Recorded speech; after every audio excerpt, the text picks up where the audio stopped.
Хүнсний хувьсгал. Хүнсний хувьсгал.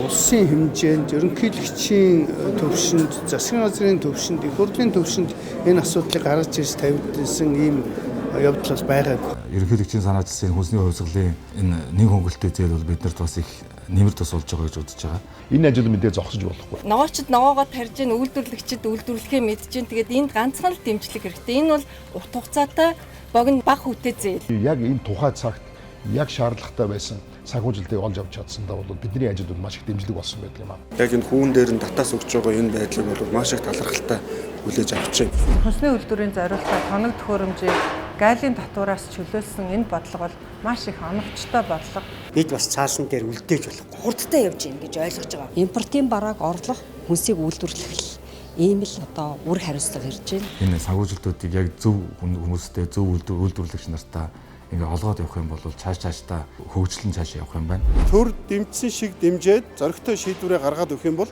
үйлдвэрлэгчид бид үйлдвэрлэсэн шиг үйлдвэрлэж чадхаар хэмжээний үйлдвэрүүд одоо суурилагдсан байна.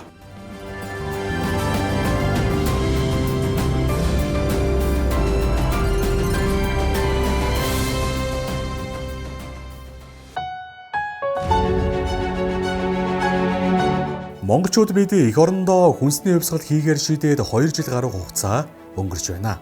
Тодорхойлбол 2022 оны 5 дугаар сарын 13-ны өдөр Монгол улсын ерөнхийлөгч хүрэлцэх 19 гол нэр төрлийн хүнсний бүтээгдэхүүнээр дотоодын хэрэгцээгээ бүрэн хангаж бүс нутагта экспортлогч ус болох зорилготой хүнсний хангамж аюулгүй байдал үндэсний хөдөлгөөний санаачлан улсын хурлын гиндэр дээр зарлаж байв. Тус үндэсний хөдөлгөөн эрчийг авч хүнсний хувьсгал болж өргөдсөн тул олон нийтийн дунд хүнсний хувьсгал гэж нэрлэгдэх болжээ. Хүнсний хувьсгалыг амжилттай хэрэгжүүлж бодит үр дүнд хүрэх зорилгоор улсын хурлаас 36 дугаар тогтоолыг баталж хүнс хөдөө аж ахуйн салбарт эх 5 жилийн хугацаанд 1.7 их 80 төгрөгийн хөрөнгө оруулалт санхүүжилт хийхээр шийдвэрлсэн юм а. Энэ нь сүүлийн 30 гаруй жил хийгдээгүй дэмжлэг болж байна. Төр засаг нь ард иргэд баялаг бүтээгчтэй бүх талаар дэмжиж, бодлого нь тодорхой, дэмжлэг нь оновчтой, санхүүжилт нь хүртээмжтэй, төрийн байгууллага хоорондын уялдаа холбоо, төр хувийн эвшлийг түншлийг сайжруулж сэтгэл гарган хамтран ажиллах шаардлагатай юм а. Хүнсний хангамж аюулгүй байдал, үндэсний хөдөлгөөн бүрэн хэрэгжиж эхлэхэд төр засгийн зүгээс шаардлагатай бодлого шийдвэрүүд гарч, хүнсний хувьсгал, бодит ажил хэрэг болон хэрэгжихэд бэлэн болсныг эрхэм баялаг бүтээгчид, үйлдвэрлэгчид та бүхэнд бас хэлэхэд таатай байна.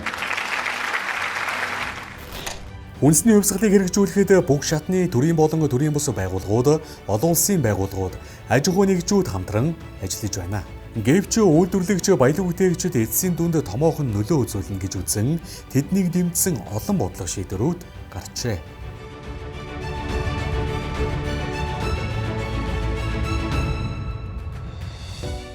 36 дахь тогтоолоор одоо 5 зорилтыг 110 төрлийн ажлыг бид 5 жилийн хугацаанд хийх ёстой. Тэгж хийснээр бид 19 нөр төрлийн хүнсний бүтээгдэхүүнийг дотоодоос 100 хангаж бүс нутагта хүнс экспортж улс болох юм байна. Одоогийн байдлаар жил 8 сар болж байна. Жил 8 сарын хугацаанд бид нар дотоодынхаа хүнсний хэрэгцээг бол 85% шийдлээ.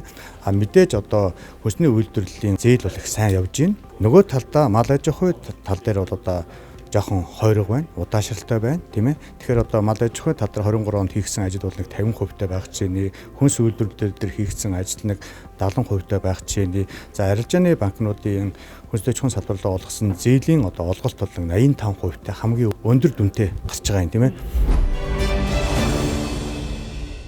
За би Журуур компани дэд захирал мөхцтэй байна.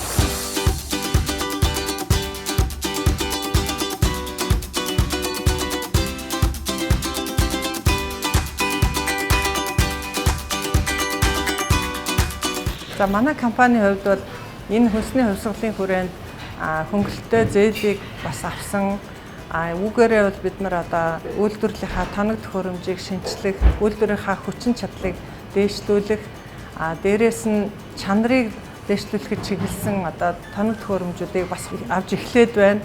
Түүнээс гадна тээврийн хэрэгслээ одоо зориултын хөргөлтийн тээврийн хэрэгслээ шинчлэх юм парк шинжилгээ ажлыг бол хийхээр төлөвлөд одоо судалгааны үе шатандаа явж байна. За мөн одоо шинэ үйлдвэр барих юм төслийг бол хэрэгжүүлэхээр байгаа. За энэ төслийн ажил маань одоо эхлээд явж байгаа.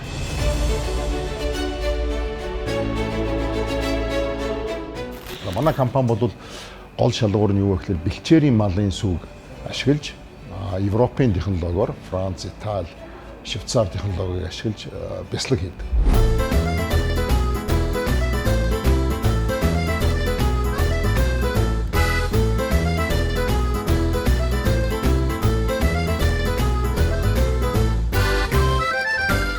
Хүнсний хувьсгал хөтөлбөр нь бол цагаа олсон яг мэднээр зарим олон байгууллагуудын бол үнэхээр хүсэж хүлээсэн ийм хөтөлбөр байсан. Тэгээ энэ хөтөлбөр маш хурдцтай, амжилттай хэрэгжиж одоо эхлээ бол гараагаа бол зөв гаргасан эхэлсэн гэж би боддог. Энэний хүрээнд бол манай компани ч гэсэн яг одоо бидний яг энэ тухай цагт яг шаардлагатай байсан санхүүжилтийг олж авч чадсандаа бол бидний ажил бол маш их дэмжлэг болсон байдаг юм аа. Сайн байцгаана уу? Намайг энэ хоёрын тодод гэдэг. Одоогоор мультипа компани гүйцэтгэлээр ажиллаж байна. Манай үйлдвэрийн онцлог гэдэг бол өөрөө тогны хэрэглээ бусдад ижил төстэй бүтээгдэхүүнтэй харьцуулбал 4 дахин бага хэрэгэлдэг. Усыг бас 8 дахин бага хэрэгэлдгээр онцлогт давуу талуудтай.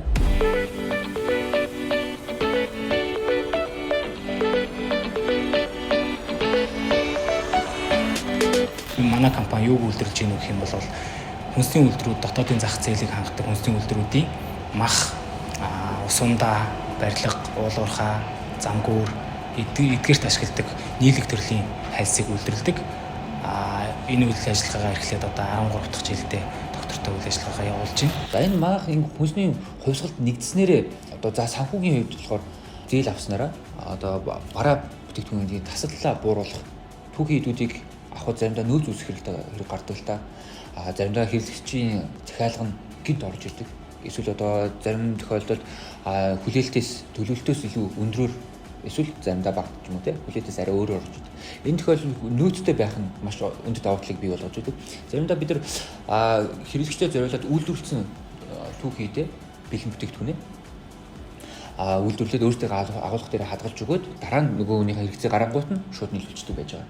Тэгэхээр энэ бүх одоо түүхийд материалын нөөцийг бүрдүүлэхэд хүнсний хувьсгалаар олгогдсон зээл бид энэ боломжийг олгосон гэсэн үг.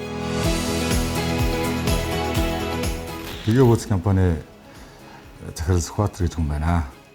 Гигабүз компани маань бол давсны зах зээлийнхаа нэг 20 орчим хувийг хангаж гисэн ийм шинэ ирмэлзэлтэй хүсэлтэйгээр одоо үйлдвэрлэлээ явуулж байгаа.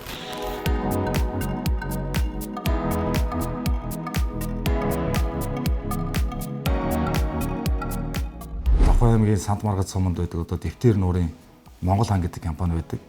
Манай Монгол хан компани маань бас одоо Монголд анх удаа нуурын давсыг юм угаах тоног төхөөрөмжийг суйрлуулад эхний ээлжийн угаасан давснууд бол наашаага ачигтаад эхэлсэн байж байгаа.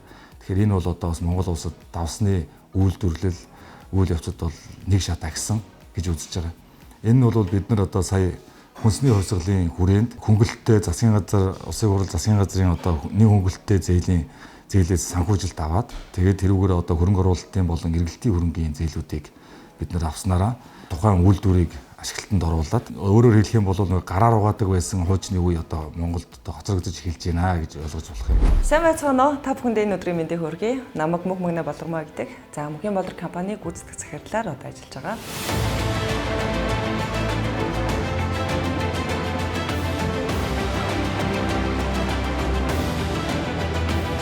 Мөгийн Болор компани маань хүнсний хувьсгалын хүрээнд хөнгөлтэй зээлийг авсан байгаа.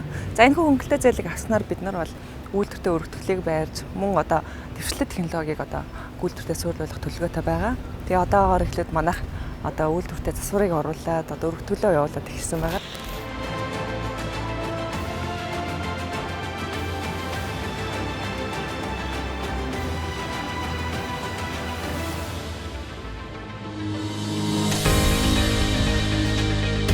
Одоогийн байдлаар нийт 1700 гаруй аж ахуй нэгж 440 орчим тэрбум төгрөгийн хөрөнгө оруулалтын болон эргэлтийн хөрөнгийн зээл аваад байна. Мөн Монгол улсын газар тариалангийн салбарын 1200 аж ахуй нэгж нийт 150 тэрбум төгрөгийн хөнгөлөлттэй зээл авсан байна. Монгол улсын ерөнхийлөгчийн санаачлагаар одоо Монголын хүнсний хангамж аюулгүй байдлыг дээшлүүлэх зорилгоор хэрэгжүүлж байгаа хүнсний хувьсгал үндэсний хөдөлгөөн маань амжилттай эхлээд бодлогын шийдвэрүүд маань гараад одоо энэ шийдвэрүүд маань яг бодит биелэл болж эхлэх энэ үе шатандаа бол явж байна. За манай компанийн хувьд бол энэ хүнсний хувьсгалыг талархан хүлээн авч одоо энэ хүнсний боловсруулах үйлдвэрлэлийн салбарт хөгжлийг авчрах маш юм чухал бодлогын шийдвэр боллоо гэж талархан хүлээж аваад хичээн ажиллаж байна. Хүнсний хувьсгалд манайхан бол одоо экспортод гарах бүтээгдэхүүнүүдийг илүүдэлгүй бол дэмжиж ажиллаж байна. Энэ маань бол маш зөв санаа. Гол нэг ганц асуудал үйлдвэрлэх эрхлэгч нар бид нар одоо нөгөө жижиг дунд бизнес эрхэлж байгаа хүмүүст нас тулгараад байгаа зүйл нь юу вэ гэхээр хүний нөөцийн асуудал бол маш хүнд байдаг. Яг тэгэхээр одоо бидний жоо цалингийн систем одоо нэгдүгürt буруу байж магадгүй. Хоёрт нь болохоор бид нар хүмүүсээ одоо гадагшаага их алдаж шүү дээ. Солонгос улс руу одоо хүмүүс маань явж байна. Тэгэхээр бид нар энийг яаж сайжруулах ёстой вэ гэхээр мэдээж хэрэг бүтээгдэхүүнүүдээ сайжруулад стандартын дагуу болгоод экспорт нь гаргаад ирэхээр гадаадад авдаг цалинг бид нар дотооддоо хүмүүстээ өгөх боломжтой болно. Тийм учраас одоо энэ хүнсний хувьсгалд гадаадад өгдөг цалинг одоо бид нар өөрсдөө үйлдвэрлэх эрхлэгч нар маань хүмүүстээ өгөх боломжийг бас нээж өгч байгаа юм болов уу гэж харж байна.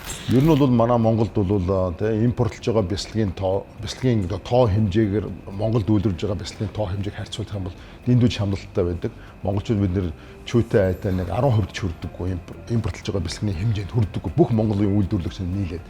Тэгэхээр бол бидний гол зорилго ус ойрын 4-5 жилдээ бол ямар ч байсан Монголын зах зээлд Монголын ард иргэдээ хамгийн гол нь эрүүл байгалийн гаралтай бүтээгдэхүүнээр танигдаж тэдний хэрэглээнд нь одоо өдөр тутмын хэрэглээнд нь хэрэглүүс сургахыг одоо дэмжих, сурталчлах ийм зорилготой байна.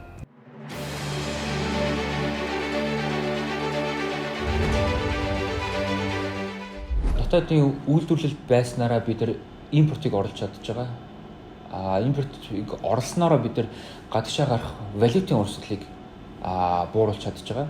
Ингэснээрээ утгаараа одоо долларын ханш, одоо юаны ханш ер нь өсөх, төгрөгийн эсрэг өсөх. Эсвэл за ихэнх эдийн засгчны ядгаар төгрөгийн ханш унахаас ер нь зайлсхийд бидний өчигдөр байсан 1000 төгрөг өнөөдөр 1000 чигээрээ байхад тусалж идэг байгаа. Давс одоо биднийг орж ажиллаж байхад бол Монгол давсны үйлдвэрлэл бараг одоо байхгүй шахам болчихсон. Импортын давсны 95-96% хангамжтай ийм байсан бол одоо бол арай жоохон эерэг үр дүнгууд биднэрт ирж байна. Дээрээс нь дэлхийн нийтийн далайн тэнгисийн одоо хоогоо эдэлж идэх юм уу? Энээс шалтгаалаад одоо Азийн том орнууд хүртэл одоо манай онгон байгалийн тэл буюу одоо энэ давсны нуураас үүссэн давсыг хэрэглэх юм сонирхол маш ихээр ажиглагдаж байна. Одоо жишээ нь солонгосчууд, японочууд, хятадууд маш ихээр ирж уулзж байгаа. Энэ нь одоо юу гэж байна вэ гэхээр бид нар л одоо экспортлооч бид нар одоо авах гэсэн юм а гэдэг. Тэгэхээр яагаад бид нар яаж байгаа гэхээр далайн усны бохирдолтой их холбоотой гэж яригдсан байт юм аа. Үндэсний үйлдвэрлэгч баялаг бүтээгчдийн санал хүсэлтээр үндэслэж гаргасан төрийн бодлого шийдвэрүүд богино хугацаанд бодит үр дүн гаргаж эхэлжээ. Зарим үйлдвэрлэгч тоног төхөөрөмжөө шинжилж үйлдвэрлэлээ өргөтгөж, бүтээгдэхүүнээ сайжруулж, боловсон хүчнээ чадваржуулах ажлыг эрчимжүүлж эхэллээ.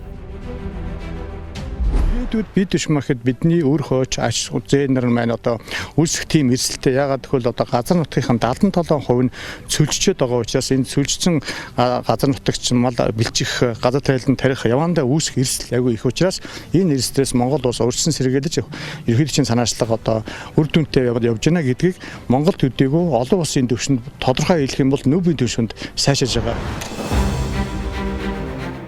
Нийт хүнснийхээ 90 орчим хувийг гадны улсаас импортлон авч 1 тэрбум $1 гадагш орсож байгаа нь 3 сая хүн амтай манай улсад үндэсний аюулгүй байдлын хэмжээнд яригдах том эрсдэл болсон байна.